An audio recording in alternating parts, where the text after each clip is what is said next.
Hi, welcome to Books and BlueStockings. I'm Betty Bookworm, and I've lost the will to live. I did the thing again. 50 Shades Freed came out.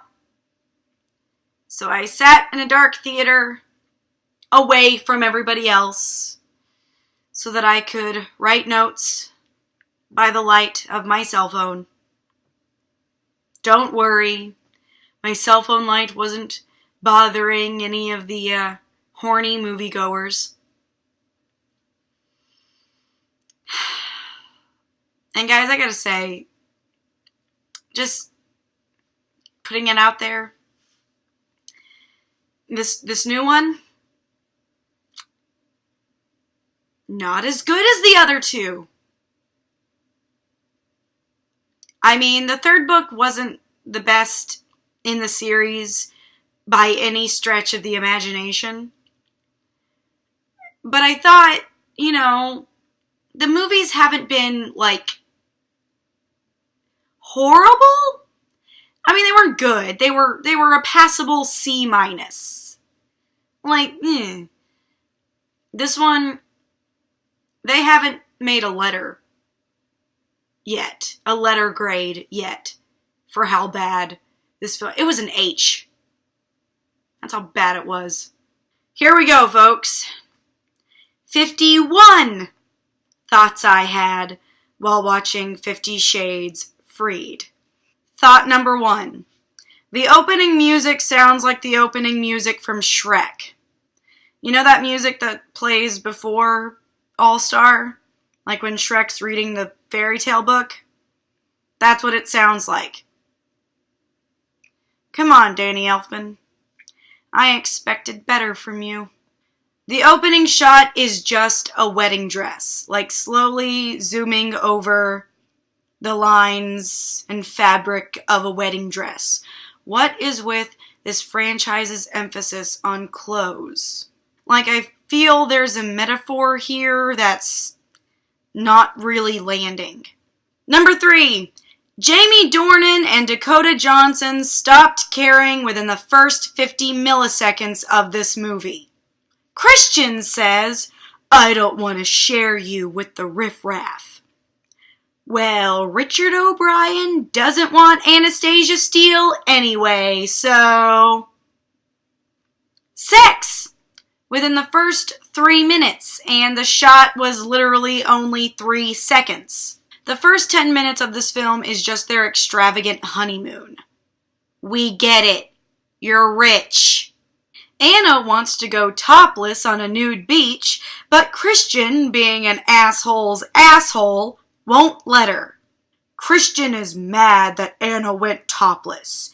Anna says, "Come on, it's like Boobs in Boobland," which is the title of a better movie. And we have the first BDSM scene. This series has made the lifestyle passé. Christian threatens to glue the bikini top to Anna's torso. That's abuse! Why do you defy me at every turn? Because I can. That line could be sexier if it was in a different movie. There was a fire set in Christian's office, and I don't care. I literally forgot that Anna's name wasn't Bella. Any likability that Christian had in the second movie is all but gone in this last installment. Christian and Anna are just now discussing having kids. Now. After they got married. Ah! Liz, Anna's red-headed assistant, doesn't seem to like her very much. All of the tertiary characters in this film are way more likable than the mains or secondary characters. Anna didn't change her email from Anna Steele to Anna Gray. I'm sure Christian won't be a controlling prick about this. Spoilers. He's a controlling prick about this. Christian looks good with a beard. Anna makes him shave the beard. In Dakota Johnson's defense, She tries to care, like a little bit. Christian bought a giant ostentatious mansion.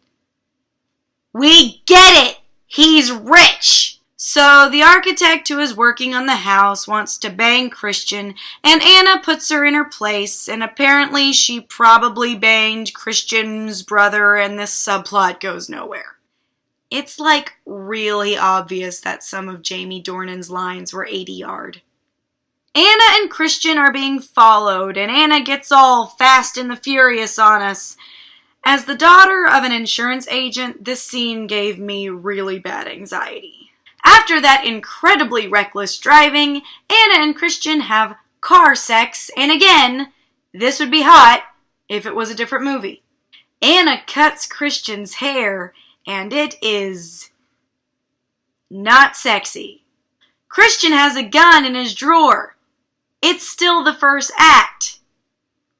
Shouldn't the gun be on the mantle? Hashtag Chekhov joke. Anna gets drinks with her sandwich-stealing friend instead of going straight home, defying Christian's wishes.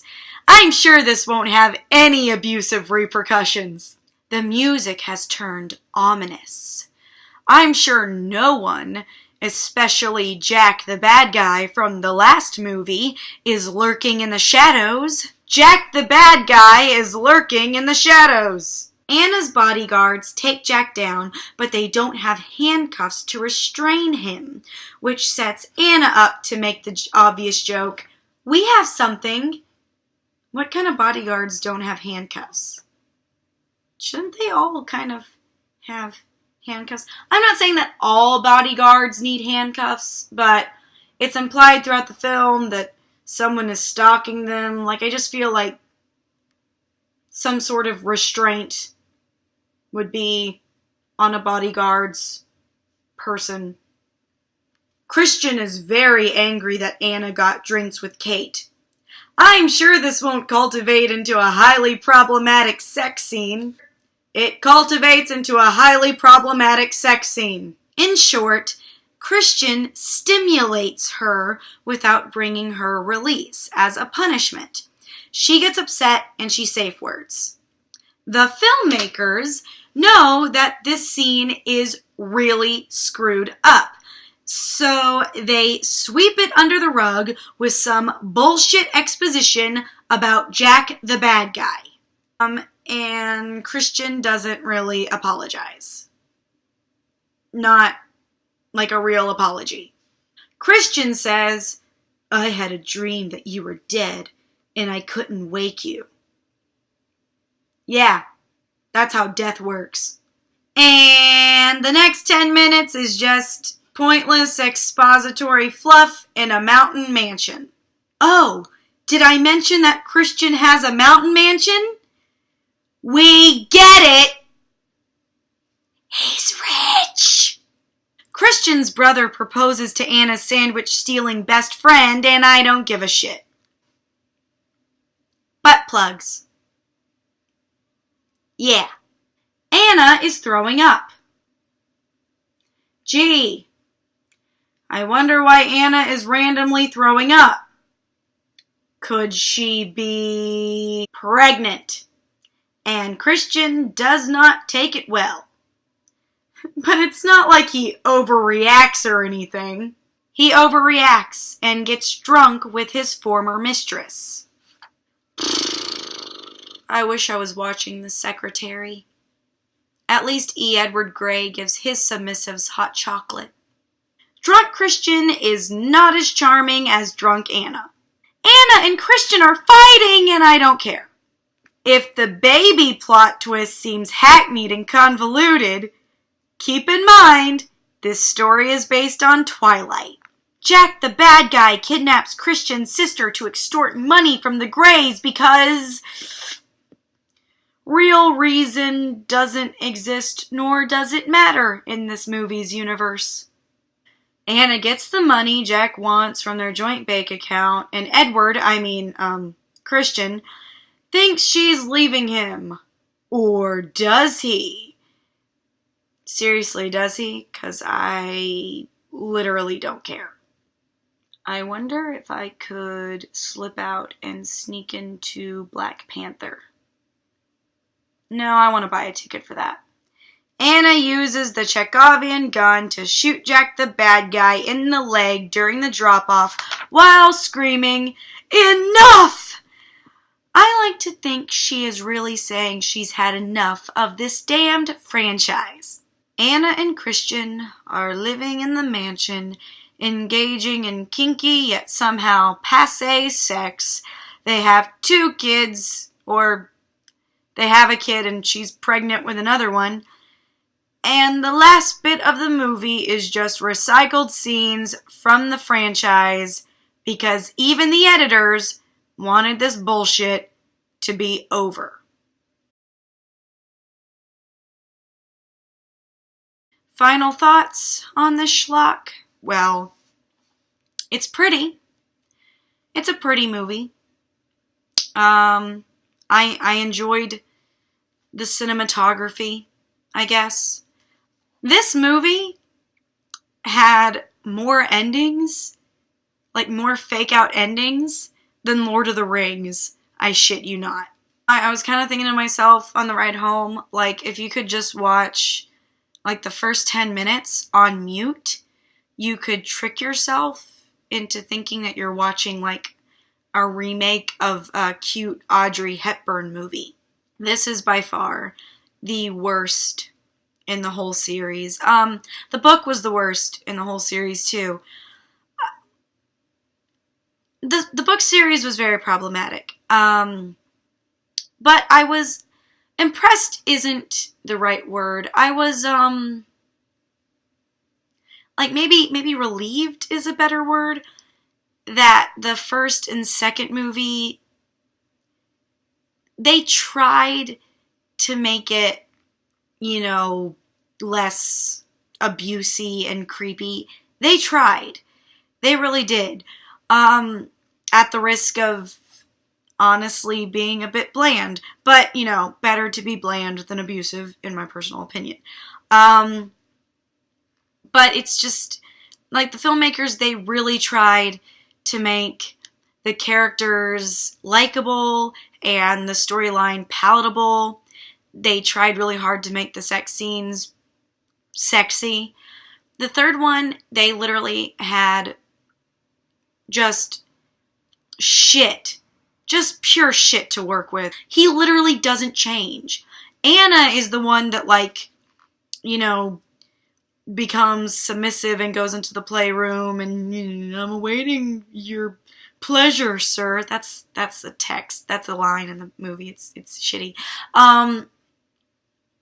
And, like, she's the one that had to change. She's all like, "Well, I guess I'm just gonna deal with my emotionally abusive husband and become submissive." Like, in the book, it he kind of delves into his own personal issues a little bit. Movie, like, none. He's just all like, "What if I turned out to be a bastard?" Or he's like, "What if I turned out to be a piece of shit like Jack?" You did. You did turn out to be a piece of shit. You're not nice. You are not nice, Christian Grey, at all. You're rich. You're rich, and you don't kill people. But other than that, you're a piece of shit. Do not watch the third one. I cannot unrecommend that movie enough. Do not give these people any more of your money. Go see Black Panther. You know, it's Black History Month. Top it off, finish it off by seeing Black Panther. Go see that movie. Do not go see 50 Shades Freed. Go see Black Panther. Oh, and by the way, I'm sorry I didn't mention anything about Black History Month earlier in the month. I was worried that I didn't have an authority to speak on the subject, and I didn't want to seem like I was white-splaining anything. But yes, go forth and finish off self-love and Black History Month off by watching Black Panther. Thanks for watching. I'm Betty Bookworm, and I am so glad this is over.